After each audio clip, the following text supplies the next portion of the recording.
that statement.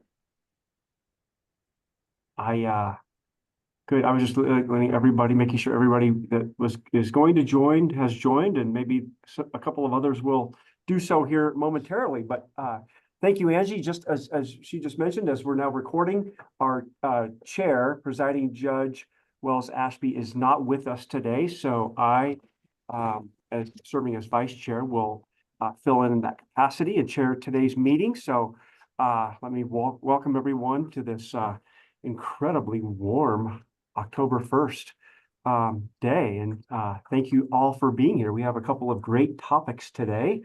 And we'll have a few folks that are going to be presenting today that might not otherwise generally attend. So welcome. We'll look forward to introductions, I guess, as we go along. I can't remember. Do we usually go around and do introductions? Or we kind of just dive right in. I don't recall. Dive right in. I kind of saw some heads. Dive in. All right, we're going to dive right in. Okay. Again, welcome everyone. Great to see everyone and have everyone here.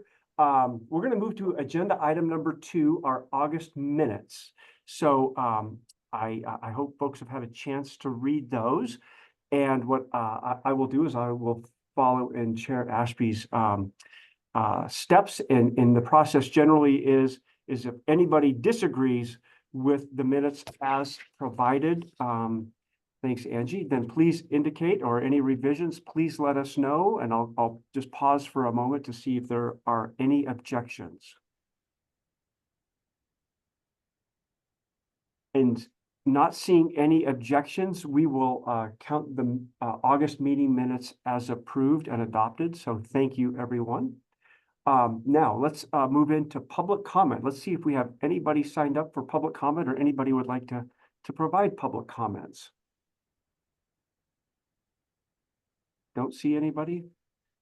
Okay, well, we certainly always welcome public comment, and not seeing any today. Gosh, we're very, very quickly moved to agenda item number 4. And here we are at House Bill 4002 deflection program. And so welcome, Deputy Neil, and I hope I'm pronouncing your name correctly, Marchington? Yes, sir.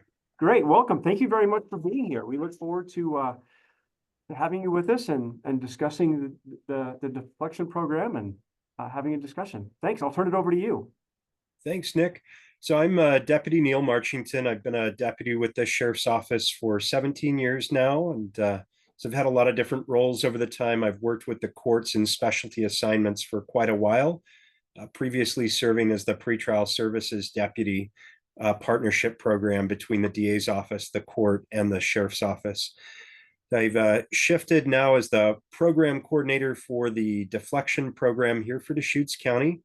This is, again, a big partnership program. We have multiple community partners involved with it.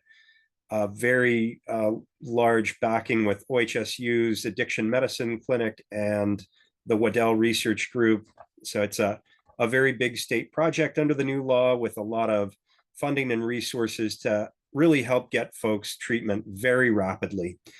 And so that is just what we've been doing. I do have a short show on it. If you have time, if you want, I can show you that. Let me Yeah, please. Just get it pulled up here.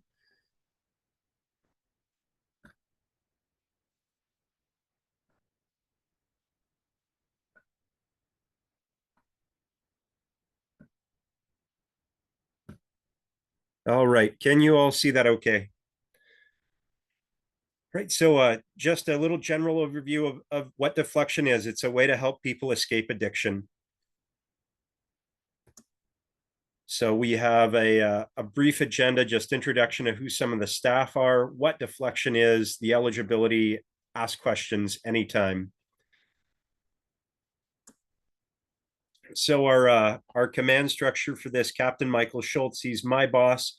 He very much wishes he could have been here. He's with the county college doing the law enforcement roundtable. So he sends his regards to all of you.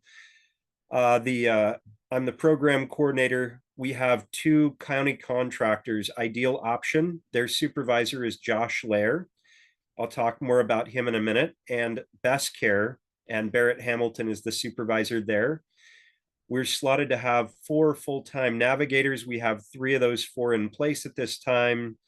We have 2 from Best Care, 1 from Ideal Option, a vacant Ideal Option position that we should have filled in the next month. And Barrett Hamilton is the local supervisor with Best Care. So as an officer, I hear this a lot. I want to get clean, but I haven't been able to. Every time I try, I fall back in. So this is something that's real to every cop that's worked anywhere, probably in this country. You know, we see folks struggling. Fentanyl can be a hellish life, and folks really sometimes struggle to find ways out of that, even when they want to, even when they're ready to. Aside, excuse my voice if it's a little weak. I do have COVID and I'm working remote. So under the new PCS laws, a judge, prosecutor, attorney, probation officer, or police officer can offer someone deflection. It's an alternative to get them immediate access to treatment. This is the Oregon drug interdiction procedure. So there's different steps in the criminal justice process under this new law. The idea is every step of the way, folks are offered treatment. Treatment is emphasized and accessible, hopefully at every step of the adjudication process, all the way up through probation, where you start to get jail, eventually down the road for folks who are just really struggling. There's a lot of info to unpack on this, but deflection primarily operates at that beginning stage with the officer in the field, ideally taking a person right to drug treatment instead of taking them to jail. Just going to sip a little water, excuse me.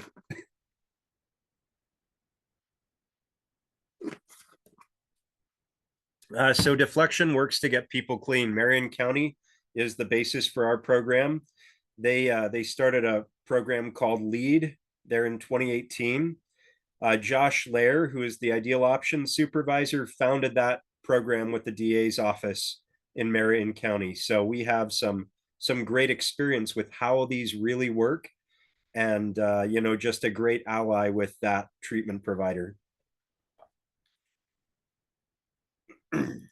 And of course, I mentioned on the side that I know this works because I've been doing it for years. I've been getting folks into treatment out of the jail, and walking through a treatment graduation is like 17 years of head count for the jail for me. People I used to be serving trays to 17 years ago are running these programs today. So the program is voluntary for the person. They'll get immediate access to treatment screening and services, wraparound services with a peer navigator who can help with housing, ID, birth certificates, job search, resumes, and many other services. If they do their treatment during a 60-day period out from the citation date, the DA won't prosecute on the PCSU charges. They'll never be filed. There's never an arrest. It just disappears essentially. Referring officials get updates on client progress at about day 3, day 30, and at completion or failure. So this is a really important communication aspect for all of our partners from the treatment side, the law enforcement side, the prosecution side. We need to be able to let everybody know that this is working and how it's working. And so that communication piece is a huge priority for this. Questions so far?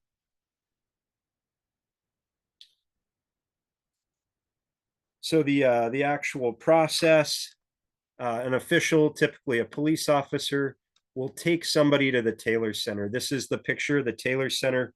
It's behind the big urgent care that's next to Viet Pha and Dandies in that area. So it's very centrally located in town. It's open 7 days a week, 365 days a year from 8 a.m. to 6:30. So an officer can take anybody there during those hours. Right now we're doing an after hours referral where they can get a card and go in for deflection on their own later, or call. Our navigators are really good. If folks can't get in, they'll go pick them up. They'll meet them where they are. They've already gone as far away as Prineville to go help clients engage in treatment. So, you know, this is something that they're really, really dedicated to getting these folks into treatment if that's what they want. And Treatment success is determined by medical professionals with our contractors. Medically indicated treatment's the goal. Treatment often continues past the deflection end. So a typical person in treatment's probably going to be engaged for a year or more in services. The deflection period, we're running it for the 60-day site period.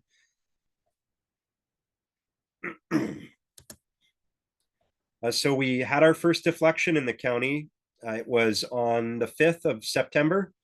Officers found a man in Redmond after using fentanyl. They believe he was about to drive away and commit a DUI under the influence of fentanyl. He stopped. He cooperated with them. They found he was open to treatment. They took him into the Taylor Center. Captain Schultz and I were there in the picture. You can see some of our navigators and staff there, as well as the Redmond officers. 2 hours later, they had him on medication-assisted treatment. He entered detox on the 8th, just 3 days after he had started. He's completed detox and is living in an Oxford sober house right now. And DA Gunnels has already agreed not to press the charges as long as he continues in that treatment road. So currently we have 9 clients engaged with deflection. We believe that 7 out of the 9, based on current information, are in good compliance. There's one that is borderline fail, and there's one that just really doesn't seem to want to quit using meth. So he's probably going to just be prosecuted as normal. But pretty good view of just super early on in the program where we're at. The first client and the second client were both very, very appreciative of the program and are doing amazing things. And both of them had requested to be part of an interview with Central Oregon Daily. So that story should be out next week. I think it'll be a really, really good view into the program from not just my perspective, but what the clients say about it.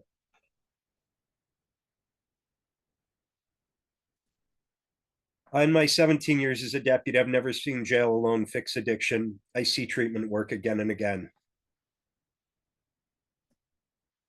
So we do have some eligibility criteria under the current guidelines. We started out small. That was based on a lot of advice from OHSU and a lot of experts in the field that if we started too big, it would be perhaps more than we could manage and not done in the best way. So we've limited it right now to just the PCSU crimes under the new House Bill 4002. These are the minor possession levels. The person has to be willing to engage, and if they have a PO, the PO has to be willing to approve that. For eligibility, we're currently not working with sex offenders or folks with pending sex charges. Anyone with a person crime under ORS Chapter 163 or a DV pending or within 5 years. Folks too intoxicated or mentally ill to be able to understand or engage in treatment, and folks that are combative, non-cooperative, crimes with significant restitution, or folks that don't currently live in or near Deschutes County to allow for regular engagement in treatment. So one of the things with deflection is sometimes our folks have more than one crime, and we don't want to exclude folks that could really need and benefit from treatment because they have another crime, but that crime will still go through the normal prosecutorial process where Steve will decide whether to bring that charge or not.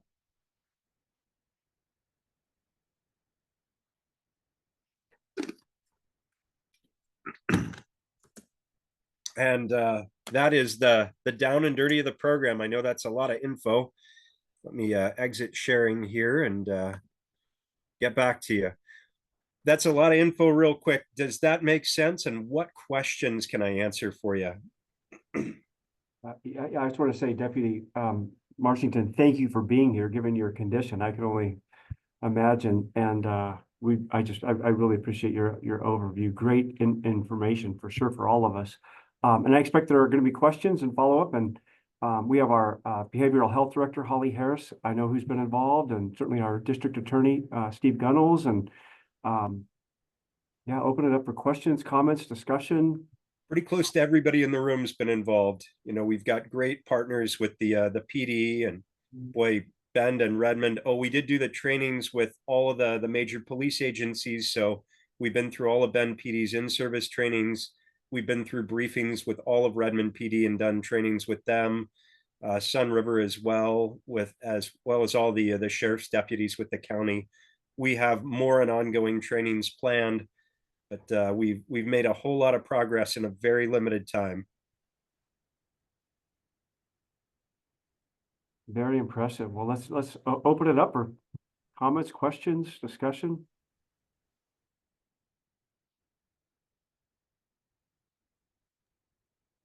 I don't have a question, but I will say that there's been a lot of work going to this program by a lot of different people to make it happen quickly, as things don't usually move in 8 to 12 week segments in government. So this was very challenging, but we're really lucky here to have who we have here, and Neil being someone who wanted to be in this position.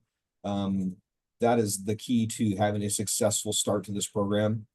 So I think as a lot of counties would like to have someone who is passionate about it and in the position who wants to do it and has the education around the knowledge around what's going on and already participating. So Neil's the coordinator, along with some very dedicated navigators we have, who came in and spoke to the different police departments in our training, to all of our people.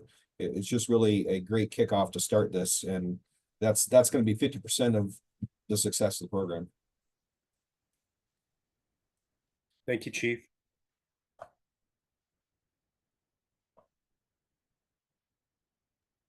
I'm not seeing other people jump in, so I'll just ask a question. So you mentioned that there have been 9 clients kind of in the first month. Is that about right? Is that about what we would expect on a monthly basis? Was that, I'm just curious. Well, the hard part is drugs haven't been illegal in 4 years. And there are a lot of different things that go into that. First, there's a lot of trainings ongoing within the police agencies to learn how to deal with these things again. 4 years is, a quarter of a career for many law enforcement officers almost. So, there's probably a quarter or more of our force has never worked in a world where minor possession was illegal. They're learning, they're expanding their skill sets. So I think that's a really relevant thing. So that's probably helped us roll out a little smaller than we would have had we started this in, what was it, 2020? The world's changed in a lot of ways. COVID wasn't even a thought when Measure 110 went into effect. There's so many moving parts. Treatment has come a long ways as well. So I think we are starting on a very reasonable pace. I think it was roughly in line with my expectations, maybe a little slower than I expected. And as that goes on, we'll analyze what capacity we have to either expand to serve other portions of the clients that we excluded, whether that be looking at other crimes, whether that be looking at our exclusion criteria on who may be appropriate to bring in to lessen those. I think the goal of everybody is to help as many people as possible. And that just benefits us all, I believe, as a community. The challenge is we don't want to overwhelm our staff so much that services degrade to a point that they're no longer effective. So that's going to be, I think, a process that it'll be an ongoing discussion between all the stakeholders involved. And we'll look at that as we can or should expand. Something on that Neil mentioned that was interesting, right, is during the training, 72% or so of Bend Police Department have less than 5 years on here, patrol wise. And when you look at that, drugs haven't been illegal the majority of their career. And we also, especially in the last 4 years, policing has really got away from proactive police work, where you're going out and engaging in that crime reduction and criminal interdiction work because of the fear of what may happen. And do we have a governmental interest? And is there something to be concerned about if something happens? And a lot of that doorway in was drug transactions. That's the way you could get in on proactive police work, and then you begin your street investigation. That experience just doesn't exist. So our folks are learning how to re-engage, how to do drug work, where that takes them. And, it's kind of mind-boggling actually when you think about that. And we just haven't done that work. And for us who have been in it for a long time, we're like, oh, that's like second nature, drug work. Well, not for our folks now. So, you know, I think there will be a bit of a lag, as well as, I don't think we started, Neil, what, till the 18th here at Ben PD?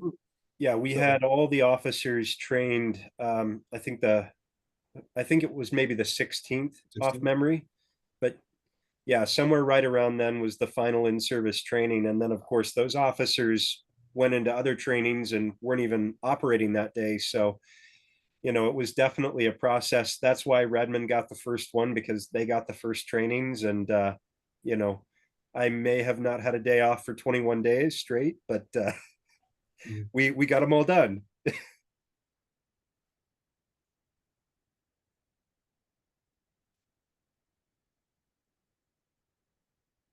Nick, I think did we answer your question You sufficiently? did.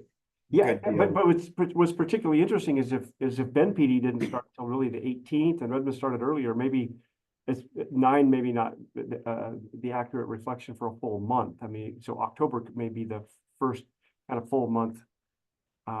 Yeah. I think we're going to have Lewis, there you substantially go. better data about 90 days out. Okay, great. Yeah, thank you. I mean, I do have a couple of other questions. One is I saw that the hours are 8 to 6:30 p.m. and then you mentioned a voucher for treatment. Is there and so I'm gonna bring in our behavioral health director in here. Is there an opportunity if are there circumstances where somebody may be referred to the crisis stabilization center, or am I misunderstanding that may or may not be an option during the off hours? Is that, or the services too different? I'm not sure. So the after hours capacity is something we're working on as we get staff in place and as we get you know, the program a little more established. One of the challenges, and I think we can all feel this, and DCBH I think has the same struggles. A lot of people don't want to work at 2 a.m. on a Sunday. So hiring somebody specifically for that is always a challenge. I think there's a lot of willingness, particularly with our contractors with Ideal Options, to start that. But we have one navigator from them at this time. And, you know, expecting that one navigator to be effective working after hours, it would just be a way to burn her out and lose her as an employee. So once we have that full capacity, hopefully again in a month, we'll be able to roll that out. You know, and stabilization is still really available, I think, for crisis, which is probably something Holly would say, but they're not necessarily an addiction treatment specialty place, you know. So hopefully we can get that larger capacity in the future. Holly. Yeah, I mean, just to echo what Neil's saying, I'm just, first of all, Neil, congratulations. You all have really done an incredible job getting this program up and running. And I mean, the stories that we're hearing already just, I think, highlight what's more to come. So that's awesome. I'm not surprised at all, but it's still really cool to see. In terms of the stabilization center, we talked about it as a group as whether that would be an appropriate place for kind of 24/7 drop off. And I think it's really important that the stabilization center do what the stabilization center was designed to do, which is serve people with a behavioral health crisis, certainly that are experiencing a substance use disorder. But we are not really wanting to get into the enforcement business or the criminal justice business. Like, that's really, our niche is really kind of to be who we are and what we were designed to do. Now, I do think there's some overlap that will naturally occur over time. For instance, if law enforcement brings us somebody that they have maybe also had cited for something that needs to get their crisis resolved, and there'll be that overlap, and we could potentially in the future look at whether there are folks that get referred to deflection from our facility once this program's been established longer and we kind of work through all those things. I would say also, I would imagine the 24/7 nature will be dependent on funding. The funding that came for deflection was one-time dollars that we're, expect to continue to be going on. But I think until sort of that's clear, I personally would be hesitant to hire a whole bunch of staff, not knowing what the future of the funding looks like. So those are my thoughts. Thank you, very helpful. One, trust me, Nicole Von Leven from Stabilization and the forensic team and I are all on speed dial for a million other things already. So they're absolutely critical partners. And when they're the right tool, I never hesitate to bring them in, and I never regret doing so. what I heard Holly say was, and we need a sobering center. I think that's what. I'm sorry to monopolize the questions, but I do have one more. Oh, absolutely. I saw, and this is, I just haven't been tracking it as closely as I would like to. You had the ineligible criteria. Is that, I'm just curious, is that a starting point, or that's really gonna be, that's really gonna stay in place going forward? I think In terms of being a part of the program. I think the answer is it could be either way. It's not certainly for me to decide that alone. It's largely based on the Marion County model and what they've done in Marion County. You know, I do think our treatment providers here are vastly open to working with folks that are currently on that ineligible list. But the question is always the balance. We first off have to look at safety. So I think some of the things like the person crimes are just going to be pretty hard lines, because we don't want to put very dangerous or folks with a history of dangerous behavior in a position like that. You know, I certainly think that there are criteria on there that could be softened in time if we, you know, if we get a consensus between the treatment providers and the stakeholders. So that's not just going to be a conversation for me. It'll be probably between all the police chiefs and the DA's office and the courts, and we'll all have a discussion together and see on who we think is most appropriate to add in if we do have that capacity months or a year down the line. And then I think Holly hit on another great point, is just the funding, and I've pushed this up multiple times through multiple venues. I want to have great navigators with these treatment providers. It's hard to do that when, you know, funding expires 9 months from now. So, you know, that stability, I think, is going to really lead to being able to retain hopefully a stable and very capable staff involved with the program. Thank you. That does exhaust the questions I had. Thank you.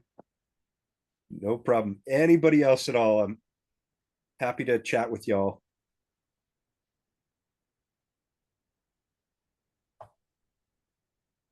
I'm not seeing any. Thank you so much for being here. Really great, especially given the circumstances, and thank you.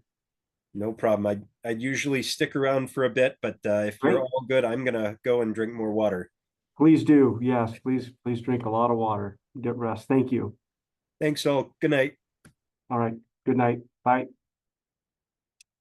Okay, we will move on to agenda item number 5, our public defender and underrepresented persons update. Chair Ashby was going to provide this update, and thanks, Angie. I know we have somebody filling in for our chair, and you sent me that email, and I don't recall who it was, and I assume they're here. It's actually going to be me, Nick. Oh, great. Thank you. Sorry. No problem. We weren't sure who was going to cover, and so I was prepared to do this if needed. So you're getting me instead of Judge Ashby today. So I'll give a little bit of an update on our current unrepresented persons numbers here in Deschutes County. So as of the data that posted this morning, we have 152 defendants who are currently without a court-appointed attorney, who have indicated they want one and who are income eligible for those attorney appointments. Of those, the majority are out of custody. So there are 9 people in custody who do not have attorneys. And so the majority are out in the community. Of those 152, 18 of those individuals have received warrants for failure to appear. And I'll talk a little bit more about kind of the expectations for court appearances for these people who have not yet been appointed an attorney. The other thing to mention is there is a federal ruling called Betchart that directs the jails in each county to release defendants who are in custody without a court-appointed attorney after 7 days under certain criteria. There are some exceptions, but that is something else that we monitor and try to pay close attention to. And so when we have defendants who are in custody and we don't have an available attorney, we do try to prioritize those appointments to the best of our ability. But if no attorney is appointed within 7 days, under most circumstances, those people are then released and then have subsequent court appearances once they're released into the community. So part of the process when people are released, at the moment, we're setting them out for hearings at 30, 90, and 180 days to just sort of keep track of them and keep connected to them. Obviously, we're working all the time to see if we can't find an attorney who might be available to represent those cases. And I have to really give credit to our amazing staff. We have one staff member that coordinates these appointments, and she works really hard to find attorneys and use our local relationships to get these cases covered as quickly as we can. So all the while, if we find an attorney who's available, we certainly do appoint them once they become available. We don't necessarily wait until those hearing dates. But if they're a defendant who continues to be without an attorney, those are kind of the rough intervals of how often we ask them to report to court. We try to make that as easy as possible. They can report in person, call in, that kind of thing, to make it as easy as we can. The good news is we think that we may be moving forward into a better position. So as you may recall, part of what brought us to this place in Deschutes was we had always sort of been on the edge of being right on the cusp of not having enough attorneys.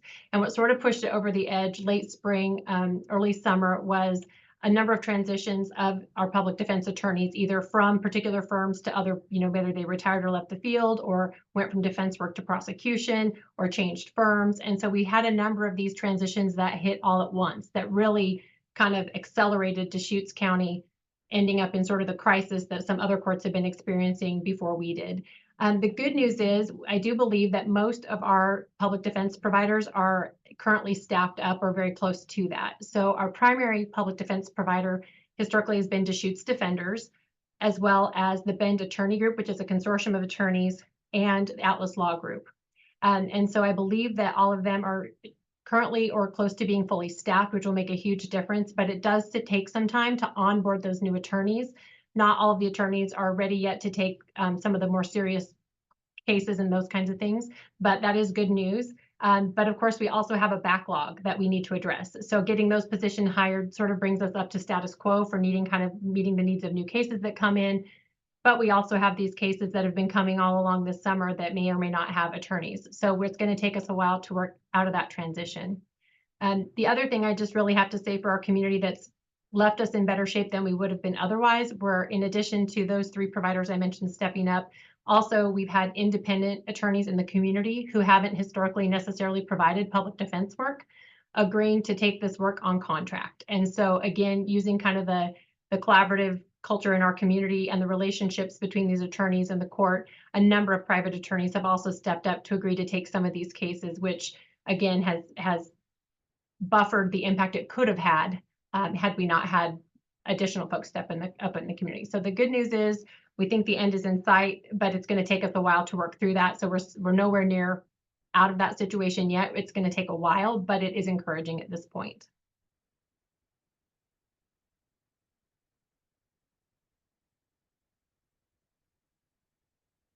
So I don't know if there are other particular questions people have.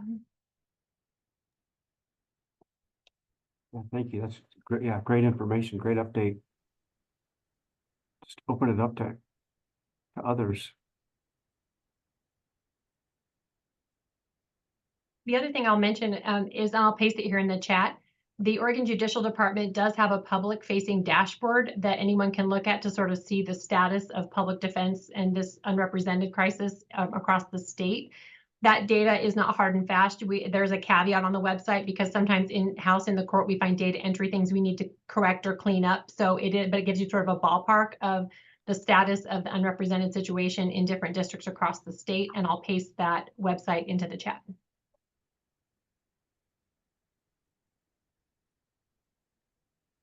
Thank you. Well, I certainly appreciate hearing that you're encouraged by where it's going. And thanks to the three providers and the independent attorneys that are stepping up, that's incredibly encouraging. I guess I would just wonder, 152, that sounds like, holy smokes, that's a lot. But is there if everybody were fully staffed up and everything was operating smoothly, I assume there would always be some that were awaiting a court-appointed attorney. Is that accurate, or no, everybody would have one? So the numbers really should be 0, or is there, here's a number that might be average? I just don't know. Well, I think it has been rare historically for us not to be able to find an attorney for some of these cases. There are some particular kinds of circumstances in individual cases that make it challenging. In some instances, maybe a defendant has fired multiple attorneys, for example, and we're trying to find an attorney who doesn't have a conflict, who's available. And so sometimes those kinds of specific situations do have people result in not having an attorney kind of in the past before we were in this situation. Of course, it's always our goal to have an attorney for every single person who qualifies for one and asks for one. So, you know, we have not had a chronic issue with it in the past. I would say if we did not have the crisis, we've often been able to sort of find an attorney eventually for everybody who needed one in general, with some exceptions. And with that said, 152 cases is a lot to take on top of the incoming cases. So I do know we had more cases just yesterday that came into the court system that did not have attorneys appointed. So again, it's not like we're at even right now today because of how the caseload formulas work and what attorneys are allowed to take on and their capacity they're allowed to do by contract and their ethical capacity. So I want to be clear, this isn't going to be like just a few weeks. It's going to be a long journey to try to absorb those cases that have accumulated over the past months. Thank you. That certainly answers my question. Other questions or comments?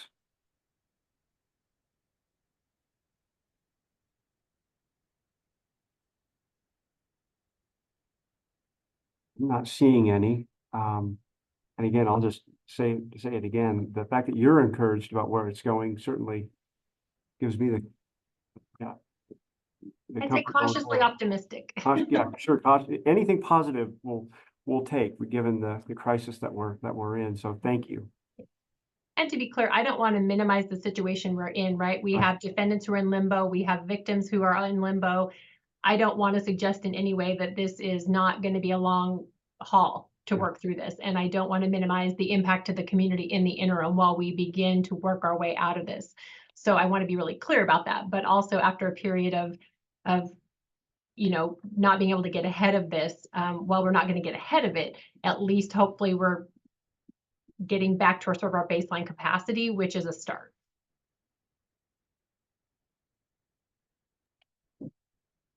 Thank you. Any other comments or questions? I'm not seeing any. If that's the case, so thank you very much for filling in for Chair Ashby, and we'll move on to agenda item number 6. So agency updates and any other business that anyone would like to share. We'll just open it up.